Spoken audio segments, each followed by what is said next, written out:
We're back to dissect everything round 4, and boy, is there a lot to talk about today. Come on!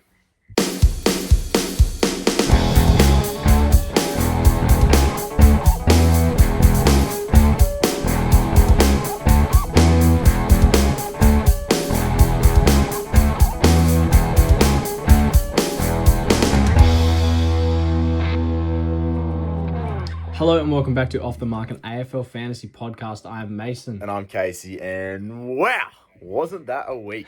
Wasn't that a week? Yeah. I'm just going to jump straight into things and say I literally slid 8K from inside the top 10K. I was 9K last week. Now I'm all the way back at 17,000. There's a lot to do, a lot to unpack, and wasn't my week. How about you, mate? How'd you go? Well, I did okay. I still am yet to slide. So started my year at 51K, and I've been able to work myself all the way down. I'm 2K down from last week, down to 13K. So I'm working in there. Plan is to get into the top 10K this week. But, man, we've been hit with some bullets that are going to make it hard to kind of separate ourselves from the rest of the competition, because there's just a lot of the same trades kind of floating around. But I did save a bit of cash, which is probably good for this time of week. My team value is looking pretty good, so I'm happy with where my side's at. But yeah, it's gonna take a bit. Yeah. Cool. Shall we get into the game, the round that was? Let's cut straight into it. And we're going to do things slightly differently today. We're going to try and sort things, and this will probably be a bit of a work in progress as we go through, sort things into some more kind of categories, you know, who impressed you, who's a lock, who's a trade-in target, who kind of just hit the pass mark, who stunk, that kind of thing. And maybe even revisit some of, you know, what we maybe should have done last week, you know, who our trades should have been, who should have been the cop or flop, that kind of thing, which rookies we should have fielded. Instead of just going through the games. And hopefully it's a bit more entertaining for all you listeners out there. So let's go through it. And I'll start with Brisbane. I'm going to say that this guy's a target. Will Ashcroft, 127. And we said it, we may have said it last week. I think I actually had him in my side for a lot of last week, but I wasn't. And he goes into a really, really nice run as well, which I'll just get up. But yeah, he was fantastic with 127.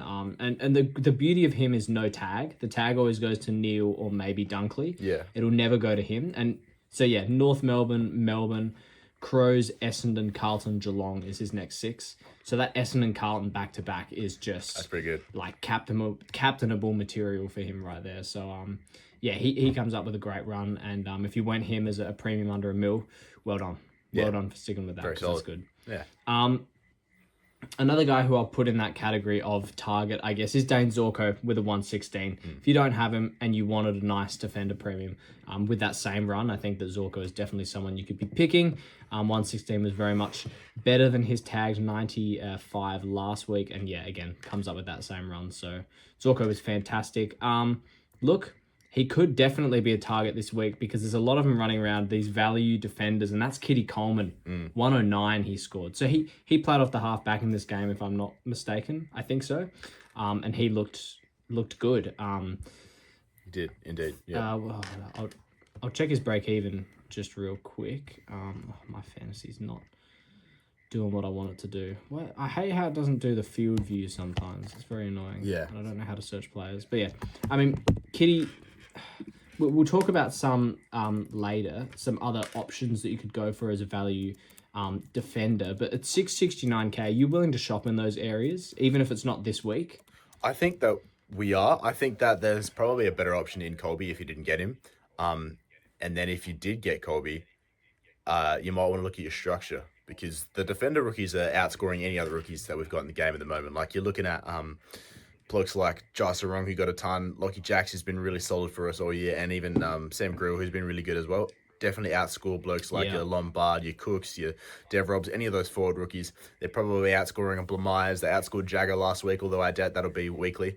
And they're scoring maybe there's Farrow, who's another one you could class in there, who's been pretty solid. But I think that if you've got, like, let's say you've got a Colby, and then you've got 2 or 3 top blokes, like you've got like a Sinclair, a Zorko, and a Houston, then you only got spot for one more kind of, because I reckon it's just hard to look at that kind of structure, and structure is going to be really important with what type of rookies we use, like that field of year type of stuff we talk, it's not so much field of yield for who we play. It's more field of yield for who we actually pick and how many players we're willing to field, how many rookies we're willing to field in different parts of our ground. So it'd be certainly something to think about. And this week more than most, as we're coming off of those best 18s into our first best 22 since round 1.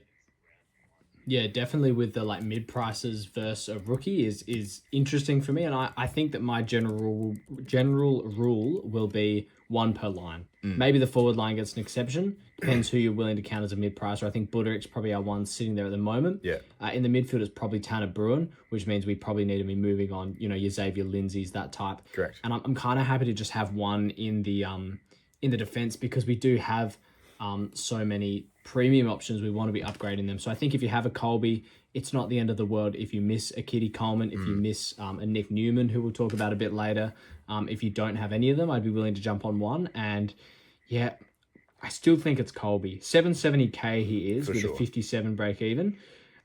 Kitty is 101k cheaper with a 22 break even. So I just think that the Colby role is probably a bit more secure, and I think that his ceiling is much higher. And it's much more likely that he'll be a keeper for the year.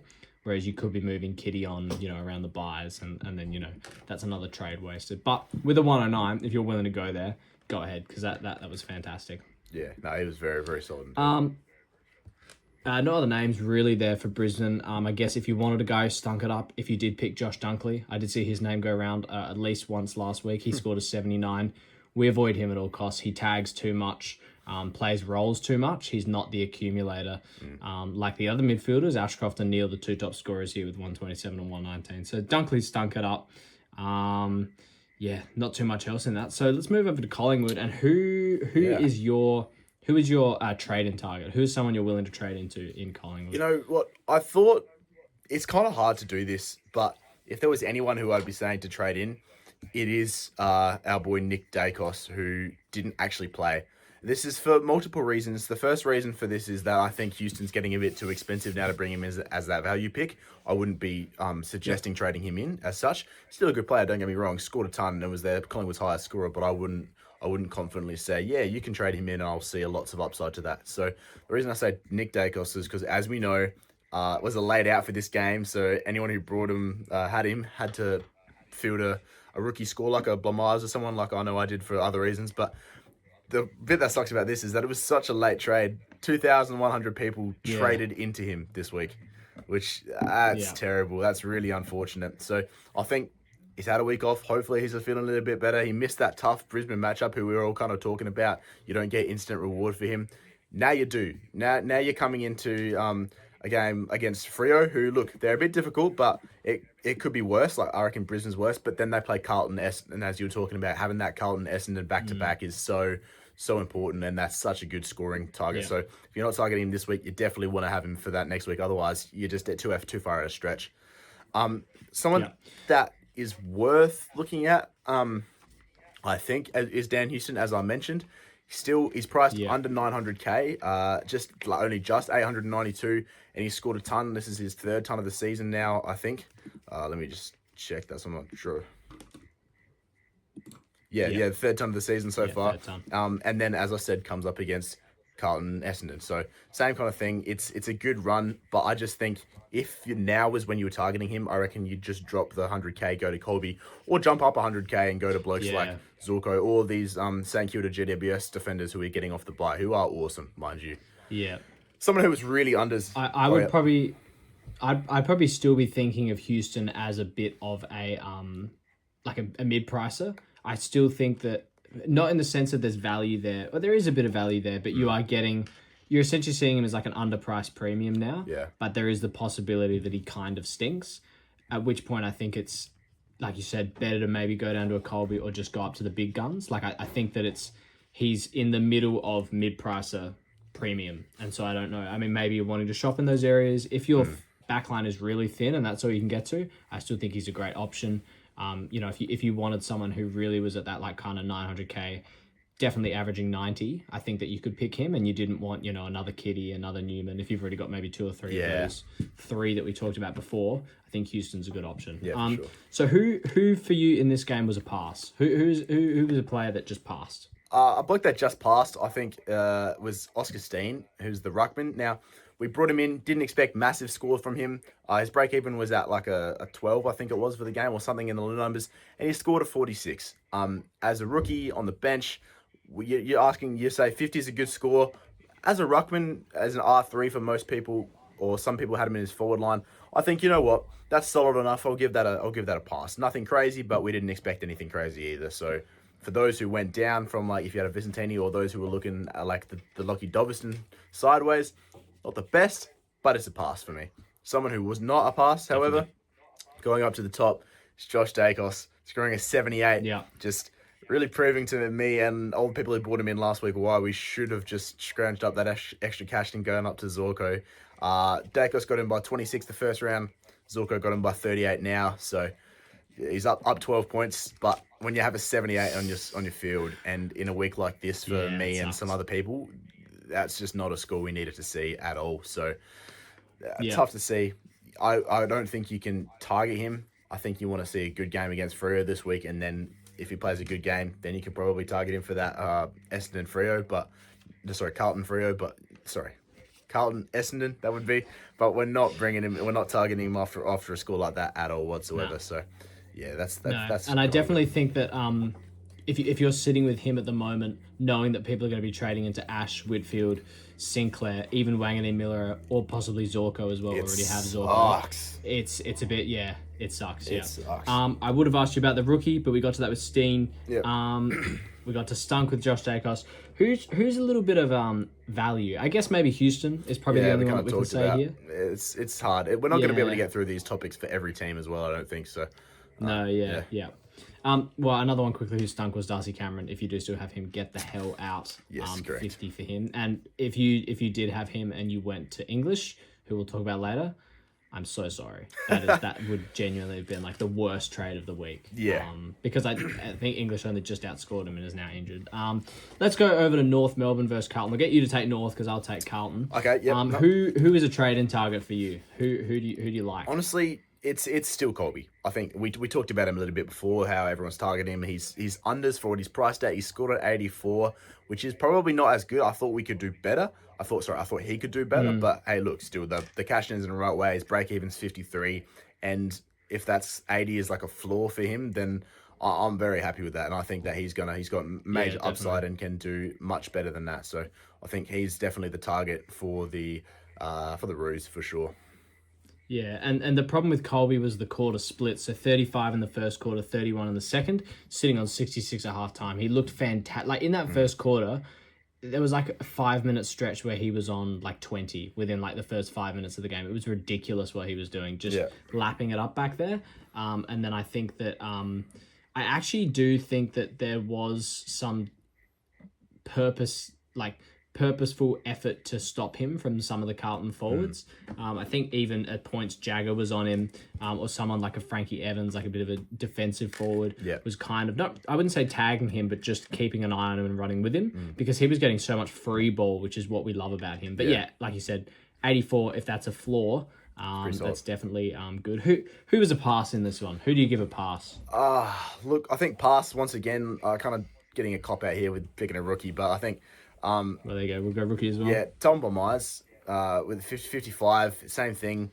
If a rookie's scoring 50, that's okay. And his break even was in the negatives, so he's going up for sure. Hard to give a pass to anybody else, like any of those higher players, because like the blokes that we were all looking at and all talking about, this is going into who stunk it up a little bit, was we talked about who stunk. We talked about, is Luke Parker an option? 77? No, he's not. Simple as that. We talked about at the start of the year having like a bloke like Shiz, or do you go against him? 81 for a bloke priced at 1.2.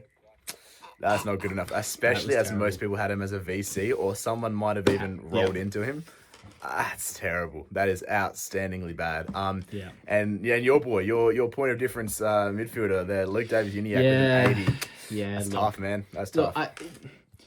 He's just going to average a straight 95. And the way I saw this was he scored 125 the last week. Now he's got an 80. He's just kind of got a straight bat 100 both weeks. It's fine. Solid. It's fine. Solid. I hope this isn't a trend. But look, if 80 is his lowest score of the year yet, it's not a pass, but he also didn't stink. Like I think It's just, you're just he's just there. Kind of hanging by a thread. He's Yeah. just there. I guess in a sense he passed, Yeah. I guess. But yeah, not really what I want to see. Is there any value? I guess McKercher as a trading target, probably. Yeah, he's probably a value. Although, look, Dylan Stevens, we all know what he did in earlier on in the season, and he put together another ton. He couldn't look there. But No. 62 in round 2 against West I Coast. know, but what was that, 130? But was it even more? 150? Yeah, so he's gone 135 against Port, 62 against West Coast, 85 against Essendon, and now 100 against Carlton. So he has had an elite run. That's pretty good. But I mean, look, he's playing kind of like a wing, Correct. There's no half value forward, in that. half back. Like he's working quite well. But again, maybe that 62 is a cold wing. But when he has his day, he's good. For me, it's draft only. Another guy who we forgot to mention who kind of stunk. I don't think anyone picked him, but those who were interested in Coleman Jones as a bit of a Sherry replacement really stunk. Like in the game and for fantasy, like it just wasn't good. So 28 for him was just hitting his break even. We'll go over to Carlton now, and my trade-in is Nick Newman. So 92, except I don't think people should be trading him in. But if I can pick anyone from Carlton, I think it's, I told you before that I don't think we should be doing it. Did say that. I'll trade him in. So, the thing with Nick Newman, 92, fantastic, had a break-even of 7.2, goes up a little bit, his break-even goes down to whatever it is now, which would be pretty low, and, value play in the defense. 59 break-even he has. He should hit 90s every week. Should. Yeah.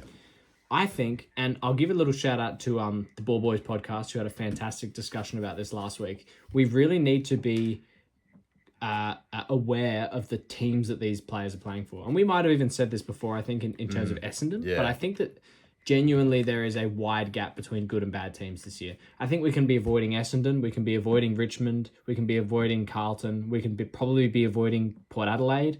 A team like North is not great, but is still scoring well. Yeah. Same with like a St Kilda, not doing too well, but still scoring well. Melbourne, although they are kind of on a bit of a run at the moment. But I think with a Newman, you would rather be going McKercher and Kitty purely for the fact that they play for better teams. Also, Newman is the most expensive out of them. If he'd come out and scored a 120, fantastic. But a 92 already priced at like that kind of 70, I don't know. It's just, I don't see him hitting over a ton very often. I think, and I don't have the numbers on this, but from memory, Carlton have had like 5 tons this year, like in total, over 4 games, which is not great. So if you wanted to trade him in, you could do it if you were really hot on it. If you don't agree with what I said, go ahead. I think he could be a trade-in target, and he'll definitely be on a lot of people's radar this week, but I'm not doing it. A guy who passed, man, there's really not a lot here. There really isn't a lot. I'll go with Wade Dirksen, and I'll kill the rookie with that as well. At 46, if you were looking for a 230k defender. Oh, okay. I was like, who? Sorry.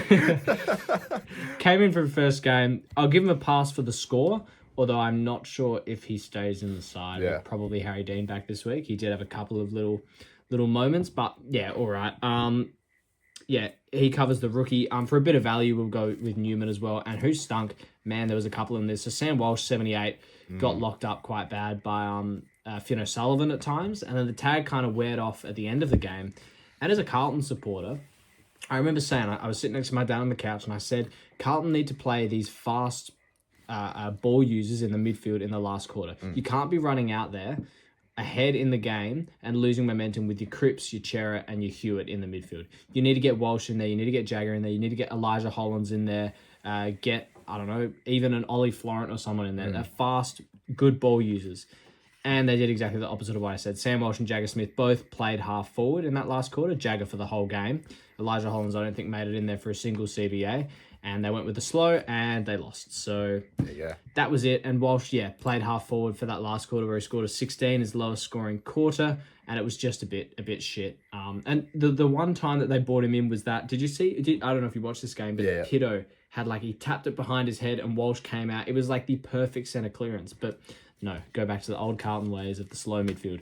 Anyway, that's my Carlton rant for this one, because we didn't really mention how shit they were in this game. But Walsh 78 is really disappointing if you have him as a premium, who's meant to be averaging over 100. And Jagger as well, I know he's a rookie, but 57, playing forward. I mean, surely he goes back in the midfield. The Chera thing is a concern here a little bit. This is the first time Carlton have had their main 4 of last year with Hewitt, Chera, Cripps, Walsh in the side, and also had Jagger. and him being that fifth mid and forward pocket was almost what he was playing, is not super fruitful. I would rather see him play a wing, which he didn't. So, bit of a concern, but still, no one's getting rid of him. So, he'll be fine. All right. On to Adelaide v Freo. Who from Adelaide? What's your trade in? Who are you trading into? I am trading into Josh Rochelle. Backed it up in a loss. I think they lost last week anyway when he scored 100 up. Maybe just backed it up in general. Oops, there goes my camera. Just backed it up in general. I think he's still priced under 800k. Like there's a 7 in the front of his name, same as Colby. That's just value that we can't ignore. If he scored a ton last week and he scores 88 this week, then like that's really impressive. That's really good. In a forward line where some people can't get up to the top. Like I know myself, I don't have the cash if I want to go up to a Max Gawn. I don't have the cash to go to like a Cozzy Pickett or something like that. So I really like the fact that he's cheap and still posting up a good score like this. I do worry that it's Rochelle, and I worry that you got Jordan Dawson back in the side. Rochelle didn't see as much of the midfield, but still was there.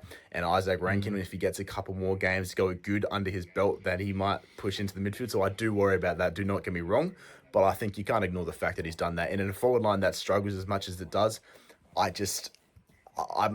trading him in, and I think that he's a trade-in target, but I don't like it at all. So I'll kind of leave you at that. I will admit I've been on the Rochelle hate train for a couple of weeks now. Correct. I've been up for a couple of years. I was very much of the opinion that well, of course. if the moment has passed for you to get him, I think you just leave it. And I thought that was last week. 114. Look, moment is gone. Just leave it. He's gonna, I don't think that he's as much value anymore as what he was at like 660 or whatever he started the year with, which if you started with him, well done. Yeah, for sure. But look, he's got 98, 70, 114, 88. He's seeing consistent CBAs. There's definitely a cut above the rest with your Cozzy Picketts, with your Brian Myers. But look, if you were looking for a cheap option and you went for Josh Rochelle, you'd be a bit wary, but it's all right. I think it's not too bad. Yeah, he did. Yep. Who gets a pass? Who was good? You know what? Obviously, we're going to talk about Lachlan McAndrew, the R2 of the year. But I think if you went him a couple of weeks ago and you had the pass on Wayne Miller, that is lucky. You're lucky you got a 98 out of that. Yeah. So you are thankful, thanking the Lord. Now you've got an excuse. Now you can probably get off of him. Like that was tough. That really tough to see him go 114 and then just drop two really terrible scores. But to hit a 98, you're thanking it. That's more than a pass for him. You're very glad.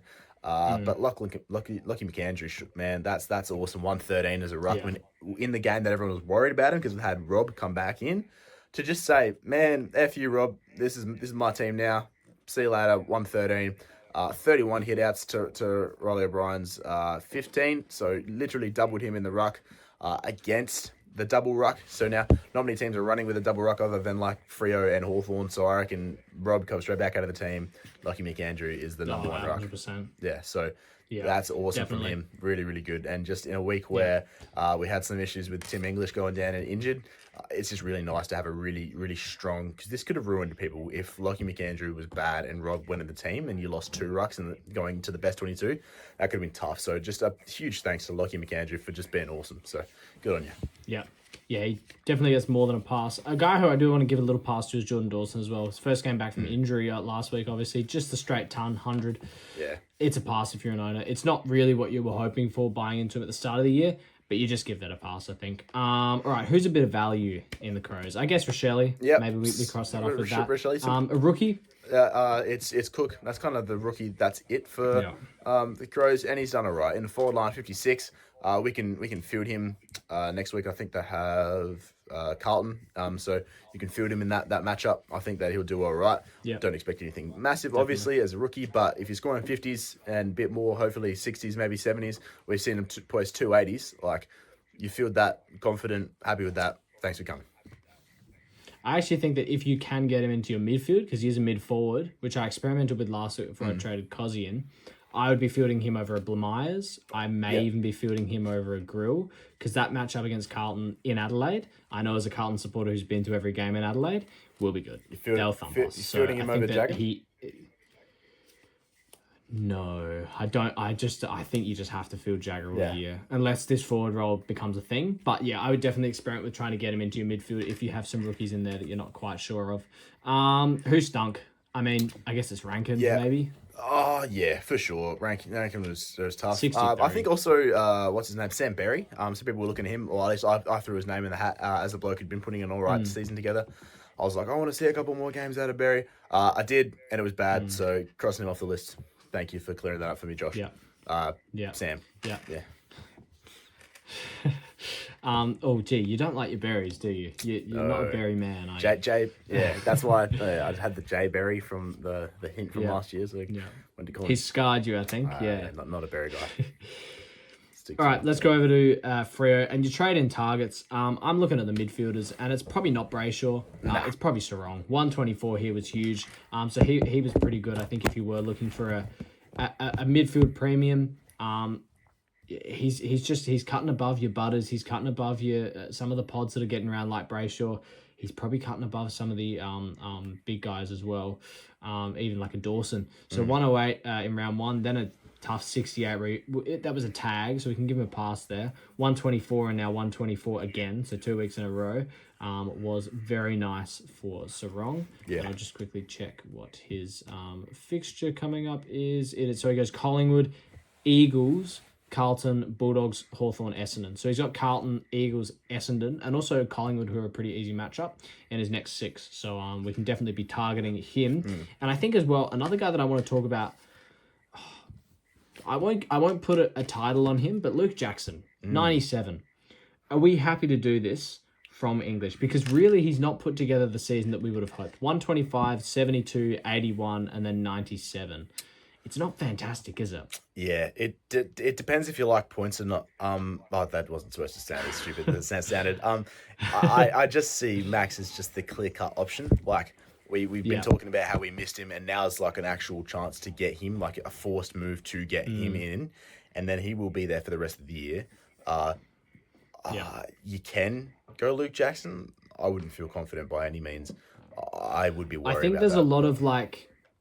I think with Gorn, there's a lot of, like, at least for me, just going English to Gorn, I've done it, and I'm going, it just doesn't feel special because everyone else is doing it.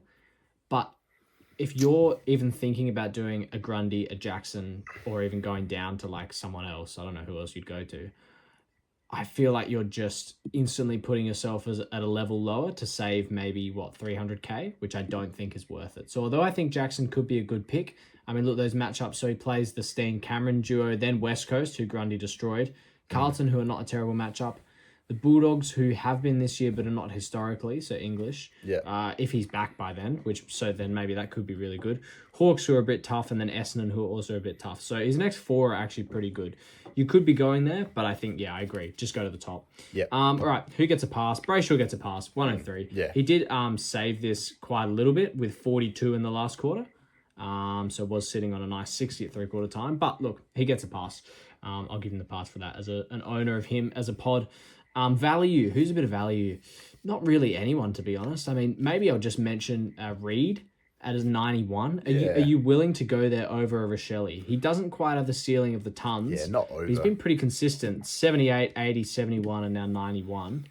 Are you willing to do that with this fixture coming up? I don't know. I just think he's a bit too inconsistent for me. I think he's been good, but I'd tick that off. I think I'd tick that off. I reckon that's pretty solid. I was looking at him having a 70. Sorry, he had a 90. So yeah, I'd tick that off. I'd be happy with that, especially because they play a West Coast. If they went Collingwood like Brisbane, then probably not. But because they've got that West Coast fixture, I think that's doable. Who's Crow's got the next 2? Yeah. Like, if you're looking at the next 2, if you're like tossing up between Rochelle and Murphy, who you got? So just quickly, Reed is 101k below Rochelle. So Crows fixture coming up: Carlton, St Kilda, Brisbane, Port, Richmond, North. So yeah, they've got a pretty good run coming up. I think it probably is Rochelle. Yeah, okay.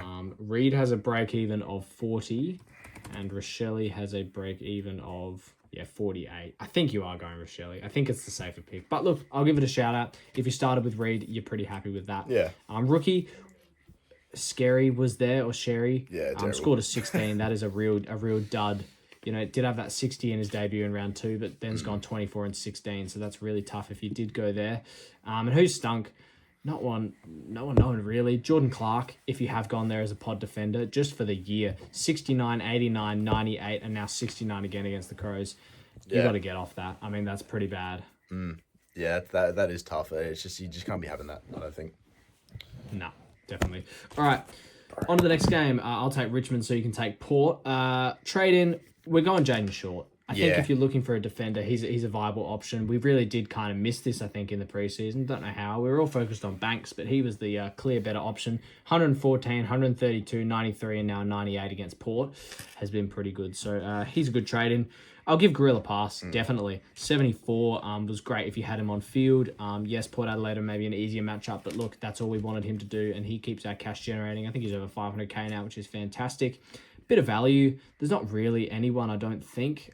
We were possibly looking at some Richmond rucks in Nankervis's absence, but no one's really stepped up to the challenge for us, so it's a bit disappointing. Not much value there. A rookie, we'll go with Grill again, I guess. He's just been good, and we're not really targeting anyone else. Who stunk? Sam Lawler, 62. With Rochelle and Reed going big, I think this is just a bit of a...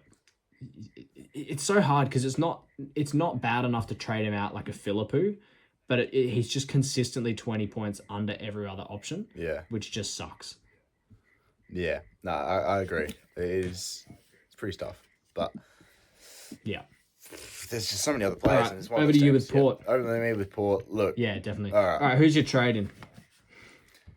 There isn't. Let's put it like that.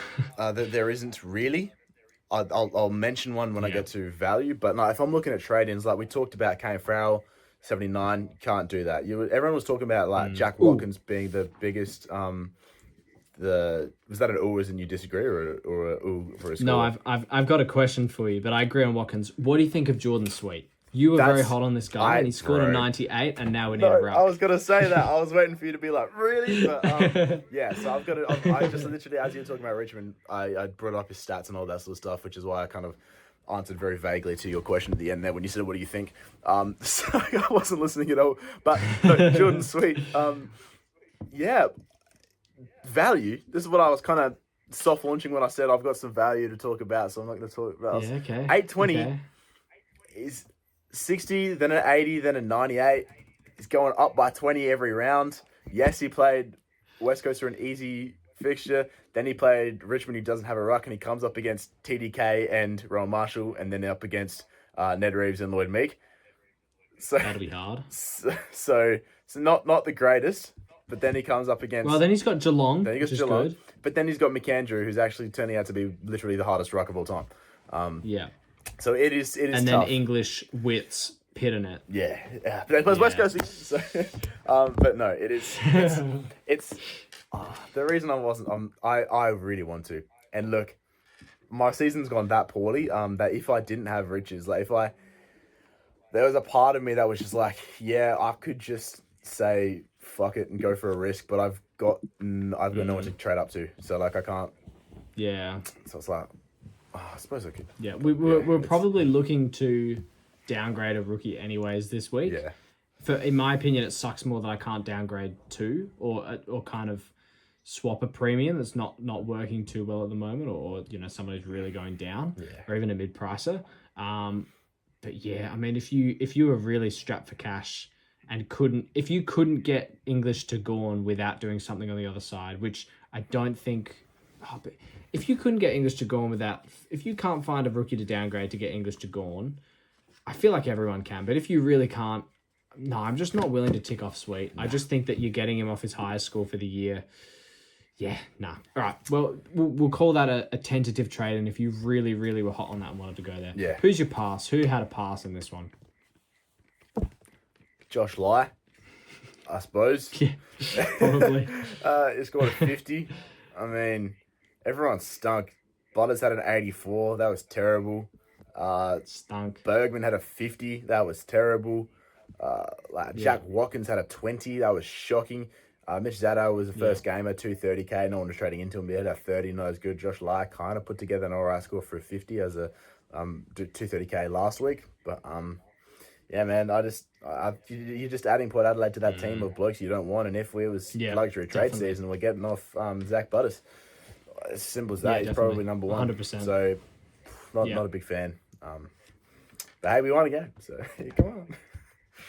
There you go. There you go. Better than my team. All right, let's get over to West Coast Sydney. I'll let you take West Coast Yeah. as well. Who's your trade in from West Coast? Is there anyone? I don't know. It's kind of it's hard in a team that you don't want to go premiums for ever. So you really look for the rookies and look for the blokes who are generating the cash. And there's not too many. Like Bo Allen, who I've been really hot on, not necessarily for trading wise, scored a 33. Like our champion, who played a couple games last week and was pretty low, also scored a 30. Like your Josh Lindsay was okay, scored a 55. People were targeting him to bring him back Are in. you still happy to trade into Lindsay? I think so, but I just think that we probably want to be rookie downgrading to the bottom. He's already 400k, and I reckon he'll get up to 600. So not too much left in him. 406k with a break even of 4. Yeah, it's all right. Like it's doable, but I think hopefully we get given a better option. Willem Dersma scored a 60, solid, but too expensive to trade into. And then apart from him, like TK's the only other one. He scored an 87, but we can't really look at those areas, especially for a team like West Coast who aren't just going to score, because there will be many games like this, unfortunately, where we go down by what was 128 ish. Yeah. So it's tough. It's really tough, and that literally Well, that kind of just covers everything with West Coast in the one run. Like there's just not much we can look at or do. yeah, definitely. So are you giving anyone the pass? I mean, the only name that jumps off the screen for me is maybe Willem Dersma. Yeah, no, he gets the And I pass guess for sure. maybe as a rookie as well, yeah. And Lindsay kind of gets the pass. But no, with West Coast, we're just waiting for Dev Rob and Milan Murdoch to come back in, so we have something to celebrate. Yeah. As fantasy owners. But, well, there's probably not too much else to go through these categories except for the fact Harley Reid stunk. Yeah. Tim Kelly, 87, top scorer for West Coast. Yeah. Obviously, top scorer being 87 is tough. If you were looking for a forward option, are you? No, as I said 2 sentences ago, Tim Kelly scored an 87. We're not looking there, especially for a team. Oh, did you already say that? Sorry. No, all good. We're not looking there. Just I don't trust West Coast to score that highly as well. And then once Elliot Yeo comes back in, hopefully looking to come in back next week, TK drops a couple. Dev Rob as well. TK drops a couple. Yeah. It's just not. We're not looking. Oh, at that. that's who. I was trying to figure out who TK is. I thought you meant sorry, DT, like Duff Titler. No, my bad. Okay, Tim Kelly. TK. Yeah. Got that now. Got it. Yeah. All right, Sydney, trade in. Well, we've got to talk about Brody Grundy. 137. Can you do this instead of going Gorn? I don't know. That's my answer. I think you can. Tentatively, you can. But with last two scores of 88 and 51, and he's still priced over $1 million, I was hoping he'd get to be a little more value than this. Like we'd get him at like 950k. Because this is what happened last year. Is he got really value and had a shit start to the season, and then we got him and he went like 130 average for like 12 weeks or something. It was very good. Is this the start of a little run for Grundy? It was against they won by 130 points against the easiest ruck matchup in the league? Correct. And it could be both. But as you were talking about before with Sweetie, if you needed the extra cash, well, the difference between Max and Brody is enough that you should be able to do anything else you need. So I don't think. I think this is a desperado move. I know you're saying that bringing in Max is like, if it was a bit vanilla and feels a bit boring, but is there anything boring in getting the number one averaging player in a certain position in fantasy? Oh, yeah, definitely. Yeah. There comes a time, man. Yeah. Well, Brody Grundy's run coming up.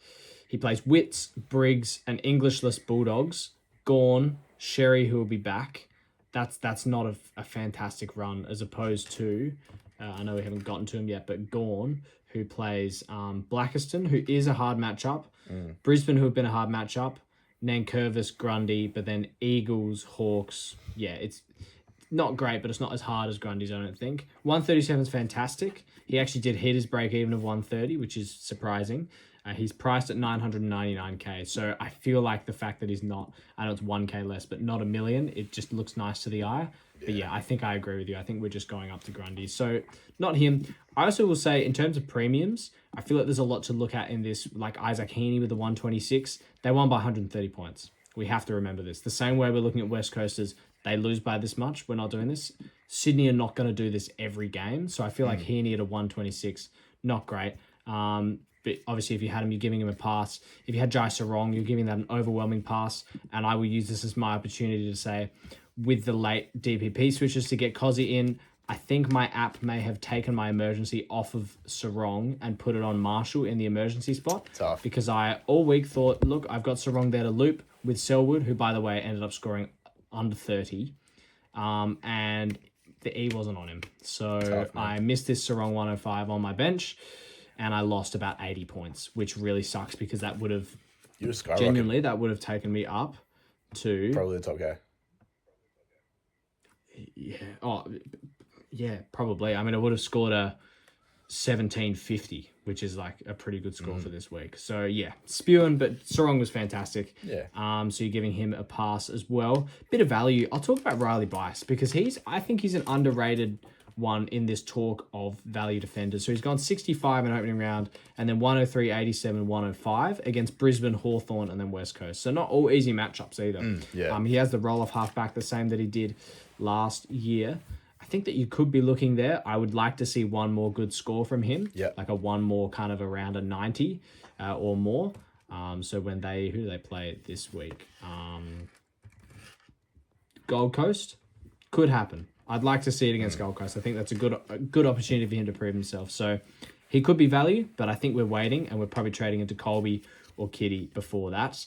Yeah. In terms of a rookie, Sarong, I mean, his break-even is going to be so low now that you could honestly still go there at you can't still go there at 499k, but he's got a break even at -10. So look, if you had a lot of cash, maybe you could, but there's not many other rookies for the Swans that we're looking at. And who stunk? Not anyone really, I guess. I mean, maybe if you had a Callum Mills, 75 is not fantastic. If you preemptively traded in Warner because he's probably going to get forward status, an 85 is not fantastic. I guess maybe whoever hit under a ton.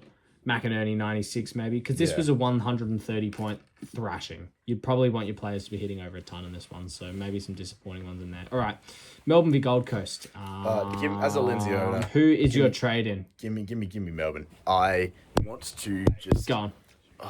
I am so. We'll wait. furious. We'll wait until we get to the stunk part. I want to tease this because I can see the anger in your eyes. Who are you trading in? Max. Simple as that. But also Great. Cozzy. Cozzy's good. Yeah. Okay. Good. Yep. Steel. Are you still trading into Steel?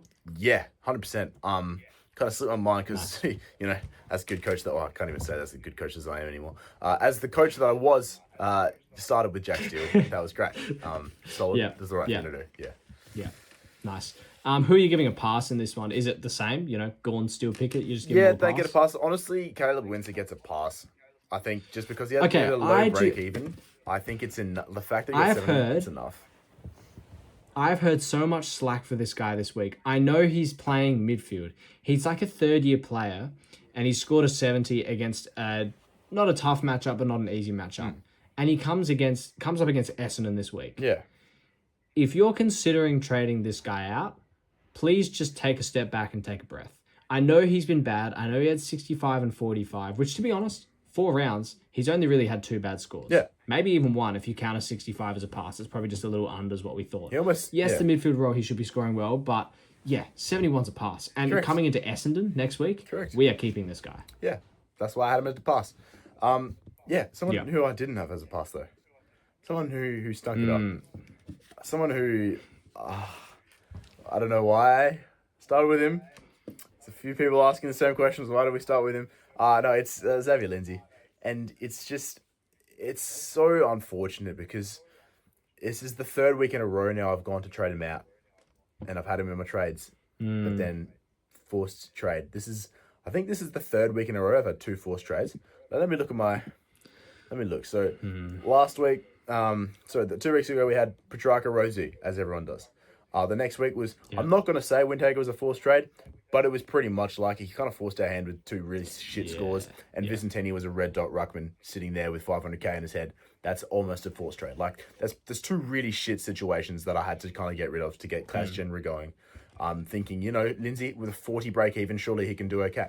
And now this week, I've got the 2 premium Western Bulldogs players in Tim English and Ed Richards, both who are over $1 million and both who are going to miss at least 2 games.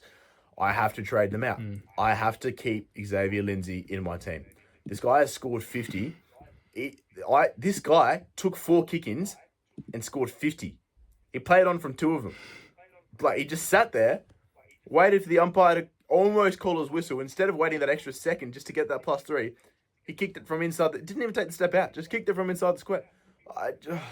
The killer, I think, is 2 marks as a defender. Brother. Now, the one thing that I will say... Also, he kicked a goal in the 54. Yeah. He kicked a goal. Wow. He plays Essendon this week. Oh, yeah. It is not the worst That's idea. what I'm saying. I'm almost of the opinion that Essendon is that good of a matchup that you could almost hold off trading pretty much any player if they have an Essendon matchup coming up. Even if you could trade Lindsay, I would almost wait another week just because he has this Essendon matchup. Correct. And that's what especially as a defender. I know he hasn't taken too many marks, but yeah. I've kind of been blessed in that sense that, like, out of all weeks, this is the one that I've got. You're forced to hold him for an Essendon matchup. There could be worse ways to go. But then again, definitely. I slid 8,000 spots because my premium, who wasn't Nick Dacos, also went out. You know, I was projected to have the highest score in our league, literally until... Really? By like 40 as well. I was on fire. Coming into Essendon matchup with Ed Richards and Tim English captain, nothing could have gone wrong. And then I've scored the second lowest in the league. I can't believe it. It sucks that was the second last game as well. And Correct. so most people's trades are already locked. You can't do anything. I couldn't do anything. Yeah, it was crazy.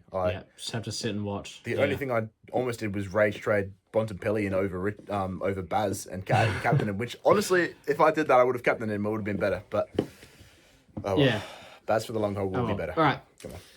Moving on to Gold Coast. Trade in. There's not too many, except I'm going to shout out this guy who I didn't even know existed. Gulbin. Who the hell is this guy? But he scored an 85, 383k he was. Who was it in our group chat that message? It just simply was, what is a Gulbin? Like, I thought that was one of the funniest but I don't messages. know. That was so good. He's a 19-year-old. He's a forward rookie. 412k he's up to now with a break-even of 5. Next 6 is Sydney, Essendon, Hawks, Giants, St Kilda, Port Adelaide. So it's not a bad run. If you're looking for a forward rookie, this is where I'd be going. So he gets your rookie. He gets your trade in. Who gets a pass? No one, honestly. Zeke Euland. If you have Zeke Euland, if you somehow have him coming around, I guess that was a bit of a nice one for him to score his highest score of the year in a 65. Rookie, we'll go with Gulbin. There are a lot of stinkers in this one. Melbourne are not the easy team that we thought they would be. So Noah Anderson, 77. I don't even think he got tagged in this. Yeah, that's tough. Maybe Thelstrup stood with him at some stoppages, but to me it didn't look like he had the same direct opponent constantly. So yeah, Anderson gets the stink in this one. Lombard, I guess, kind of stunk for a 47. As a spot forward? He played really well as a player, but he just didn't score. Like he even had a couple. He marked like in the pocket and then handed the ball off. And there was another one where he was running down the wing where if he just ran 5 meters more, he probably could have kicked the goal. That was kind of disappointing. Also, shout out Jared Witts for scoring me 40 in my my draft team. That was fantastic. So he kind of stinks. Anderson in my draft. Don't worry. Oh, Jesus. Yeah. Okay. All right. Let's move on to the Bulldogs and Essendon. Who is your trade-in from the Bulldogs? From the Bulldogs, my trade-in is it's probably Bont. We've got to be careful here because these are inflated scores. Yeah, but Bont's scores can only be so inflated. I really want to say Freya. I really do. But even with Ed Richards going out for a week now, you probably still could. I don't know. Or Sanders. Riley correct. Sanders, 109. Yeah. I say Freya because he's got the forward status. That's why I say Freya. Yeah, fair enough. Whereas I think we've got it. Sanders doesn't. No, he doesn't. He's straight mid. We've got enough midfielders who are more like reliable. Yeah. That I think we could go for that. Because as you said, inflated scored a ton. There's probably guys you're going to first. In the Bulldogs, which like a Hawthorn guy who I'm really excited. I really want to talk about this guy, so I'll take Hawks anyway. But no, I think he was pretty good. Someone who else you can't trade, or you probably even could still trade in, is a Buderick. Shout out to you for saying him at the start of the year. 678k. Yeah. Like he's still, you can still trade into him. Like still going. Still going. Oh. It's under 700k. Yeah, I guess so. It's same. Would you rather? Okay, would you go Rochelle over him? Yes. But if I didn't have the Would cash, you go Reed over him? They're no. similarly priced. I don't know. I would go Buderick too. I Yeah, think I I'd would go go Buderick. Buderick. Yeah. I think lower break even. I think too. Correct. Would you go? You'd go him over Lawler. Who was the other one who we mentioned just before? Who's a forward? And we Gulbin. kind of said no. Uh, Oh, you're going the rookie over him probably. Yeah. There was someone else. If you're listening, you'll probably remember. But yeah, Buderick's. I mean, if you really didn't have him, Tim Kelly. I would probably yeah. Tim Kelly was the other one. You're definitely trading him in over that. So yeah, I guess he gets a pass. Yeah. Yeah. Yep. For sure. Pass. Anyone else with a pass? Anyone here? else with a pass? Lucky Jacks. Jacks. That's pretty solid. 67? That's more than a Yeah. pass. That's pretty solid for Yeah. a bloke. Yeah. The rookie, we'll take that for Agreed. sure. Kennedy was probably just a straight bet option. Has he gone under a ton this year? I feel like Kennedy's just been hella consistent. Like in a 115, 110, 93, 109. Man. in a year when I chose Ed Richards over Matt Kennedy, if I was going for a random Bulldogs player, sucks. Yeah. Like Yeah, Kennedy low-key would have been the pick. better- Bar maybe Bont. yeah. But he was priced almost but I mean, that's- 200k higher. Yeah, exactly. Yeah. But yeah, nah. And other things for the Dogs. What are we up to? Like who stunk? Obviously was your English. Who's a bit of value? A bit of value. English We things. kind Who's of a bit of value? spoke of Well, value with Buderick, Buderick, I guess.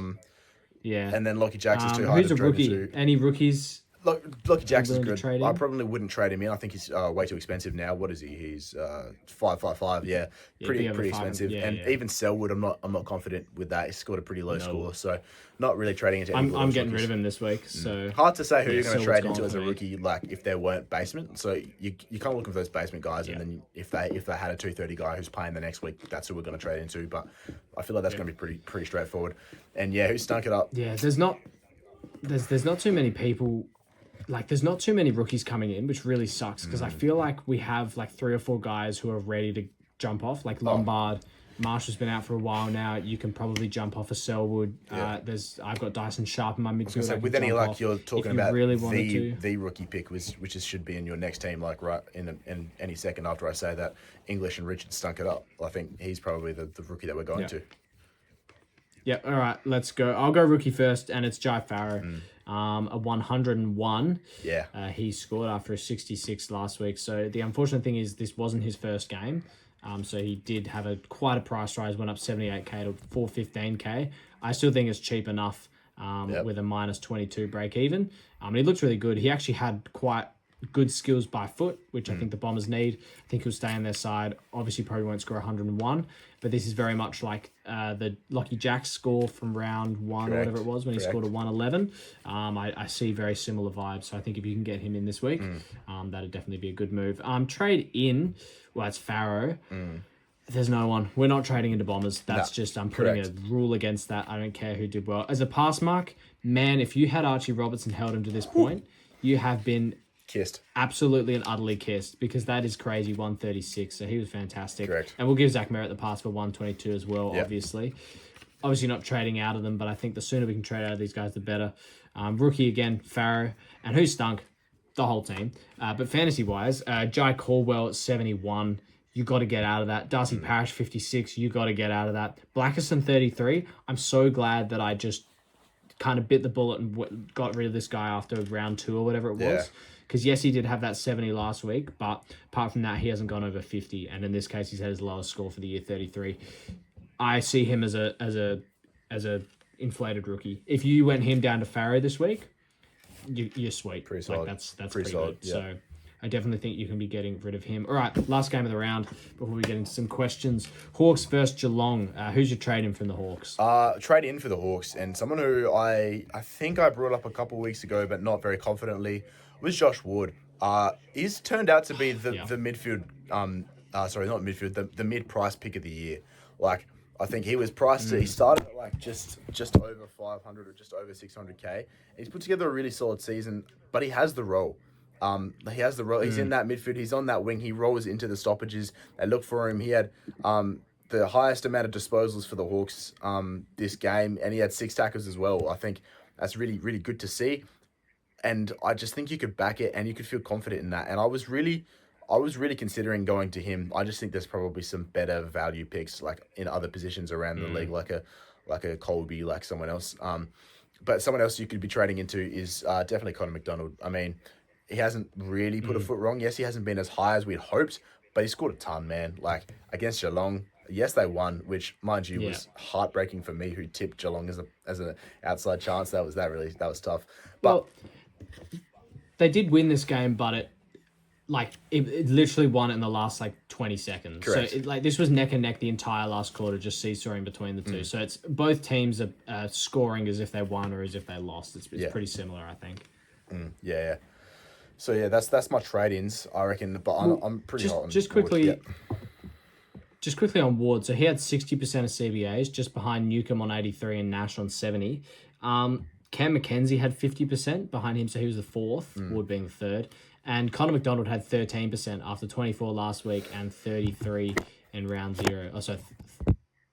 Actually, sorry, this is wrong. The CBAs haven't come out. I'm looking at the ones from Sydney. But that is that I would assume it was around the same. I don't think anything has changed. Yeah. McDonald's getting less CBAs and Ward's getting more. And to be honest, Ward's name came up in the preseason. I don't know if we mentioned him too much. We probably did pass his name by, but I think because everyone was so focused on McDonald, there was kind of a bit of we're hoping McDonald's gets that midfield time. Yeah, and because he had the bye, if it we're was going to kind pick of hard Ward, to you pick can't have him as a both. mid-pricer. Yeah, it's hard to start with him. Exactly, and was just the straight mid as well. But once we were kind of all off McDonald, man, we should have picked this up. But maybe it's a little too late to go there. He's like 850k now. Yeah, it is tough. I feel like the value's gone, but look, if you have him, I don't know how owned he is. 0.69%. If you're listening and you have Josh Ward, well done. Who's a pass? I guess those two, maybe Connor McDonald. Yeah. Is probably it. Yeah, pretty much. Who's a bit of value? Bit of value. Probably those two as well. Correct. Rookies? Any rookies? There was that Flynn Perez guy. I'm not sure if he's a rookie. They're saying it's his first game for Hawthorn. I haven't looked at him on fantasy. My fantasy app's just crashed. I haven't looked at him on fantasy, but 310k defender. I'd count that as rookie. Yeah, 58. I think this is his first game for the year, so Cash Gen should be up in the right way a little bit. So happy with that. I did all right. And the other guy was the debutant for Hawks, was Jack Dalton with a 30. We're not looking at that. So I think that's kind of it for them. Yeah, I'd wait definitely to see Perez again. Correct. I think. So his break even shouldn't have gone down too much. Who stunk? Did anyone stink in this game? Like apart from the obvious. Well, like people are looking at my two draft players in this game, Dylan Moore 78 and Newcomb 76. Personally, for me, both of those guys. That's so tough, bro. Yeah, I know. I fucking nailed my draft, man. I tell you what, I think I drafted 3 players who weren't on the round 3 bye. Yeah, genuinely, wow. I had 2 players playing last week. So yes, I did draft Dylan Moore and Newcomb was my last pick. Yeah, and also I think I looked at our draft board and Heaney was still there. Heaney was undrafted, so I went straight Newcomb to Heaney after this week. So you can do that. You can trade. Upgraded. You can bring in people. I haven't played draft before, man. Yeah, you can just do that. Whoever isn't on draft, on someone's team, you can just go in and swap your players, unlimited. Oh, I'm gonna start abusing that. Anyway, yeah, it's pretty good. Yeah, I'm gonna look into that. All right, on to Geelong. Who are we trading in? It's probably Smith and Holmes, and Correct. They're also passers, I guess. We're probably happy with them two being midfielder premiums, having stead of foot wrong. So Holmes 108, 132, 111, 108. Yep. If you started with him, fantastic. Bailey Smith had that stinky 80 in round 0, but since has gone 130, 151, 124. That's crazy. Honestly, I would rather have had him than Dacos at this point because Dacos has now missed a game. So if you went there instead, maybe you couldn't reach him, maybe you liked him better. Well done. Yeah. So we're giving those two a pass as well. I'm giving Tanner Bruin a pass. And I wouldn't say he saved this, but 27 and 21 in the last half was pretty good from him. So he gets an 89. Again, we're just going to keep that rolling along the midfield. And Brian Myers gets a pass. I'm going to say this is a pass for an 85, but man, 30 and 32 in the last half was a hard watch. But yeah, he killed it. He had 20 points in the first 5 minutes of the last quarter when I started watching. Correct. So it could have been fantastic higher. from there. But yeah, he's going to do this. And an 85 against a tough matchup, I'm okay with that. Yeah, he's going to do this. Bit of value. There's not really anyone. I mean, maybe if you still didn't have Tanner Bruin, I don't actually think it's too late to go there. He's averaging, 90, I think? A bit unders, 88. something. Yeah, so he's still a bit unders if you really wanted to go there for value, but I probably don't think that you could. There's no one else really for value. No one really stunk in this game, I don't think. Everyone kind of did Unless what you you had thought some they were draft good. things Yeah. that weren't. Oh, maybe if you drafted Atkins, who played full CBA time for a 31, that might stink. Sean Manor also had like 2 touches up to the last quarter. Yeah. So if you had gone there in the forward line for a 6, 4, 3, and 18-point quarter. So, yeah, that probably wasn't great. But, yeah, that's about it. All right. Questions. We've previewed. We have a couple questions. Yeah, we're going to start sending, asking you to send in your questions. We'll have a post up on Instagram, and, you know, all that.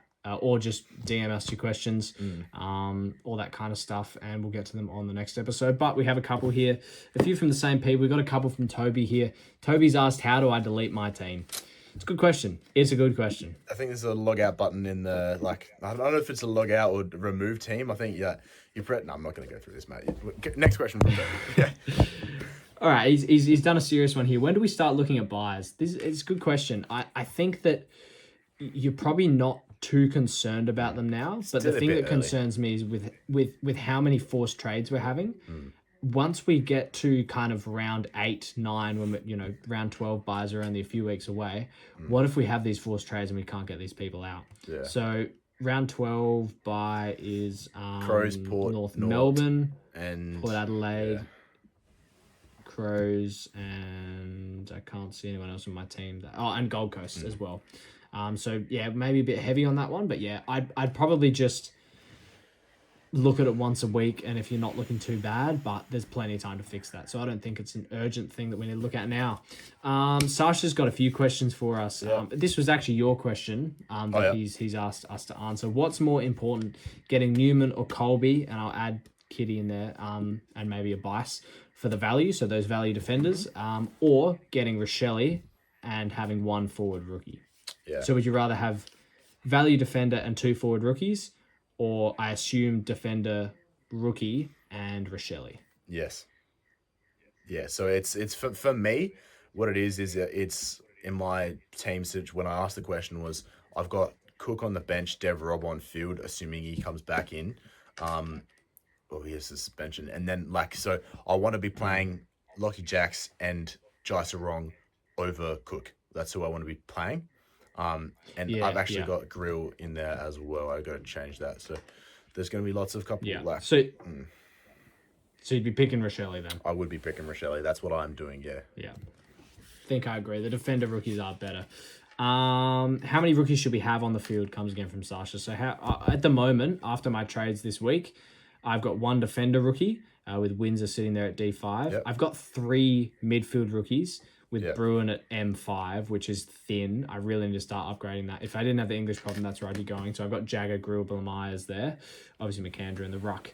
And then I've just got the 1, which, at the moment is Devrob sitting there in the forward line.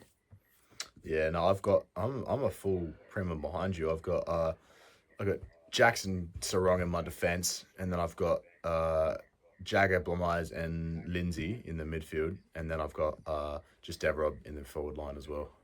So yeah, I'm playing catch up. Right. So you've got the extra mid-pricer in Lindsay in your midfield with Bruin. Yeah. Okay. Right. Yeah. And last question here from Sasha: any cheap rookies? I mean, I guess we're just going for Farrow. He's probably the one. He's not cheap, but that's probably who you're trying to get to. Shout out to Leak as well, who I've played with in my side. He's a defender forward, so he's 288k. For the Giants. Obviously didn't play last week, so it won't be on people's radars, but he did score a 63 for his first game against the Pies, and now comes up against Swans, North, Gold Coast, Essendon, Eagles. So you could definitely be jumping into that.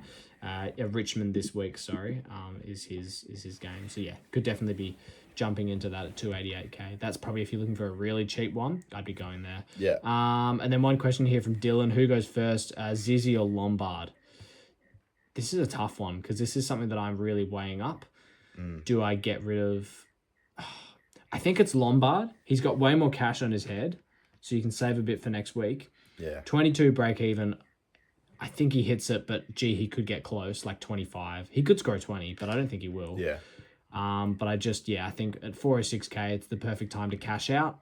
And yeah, get a forward rookie in either Leak who's a forward rookie, or you could be getting Gulbin in, or use your utility to get Farrow in is probably what I'd do there.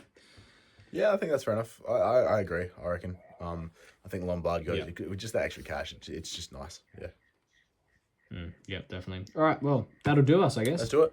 Yeah, look, well, one hell of a week for sure, but with any luck, your round 14 was on the mark. And off the mark, and we'll see you back later this week to preview some gather round. I'm excited to get to some footy this week. Woo! It's I going to look be good forward to it. See you then. see my team hopefully do well. Oh yeah. See you then. Bye.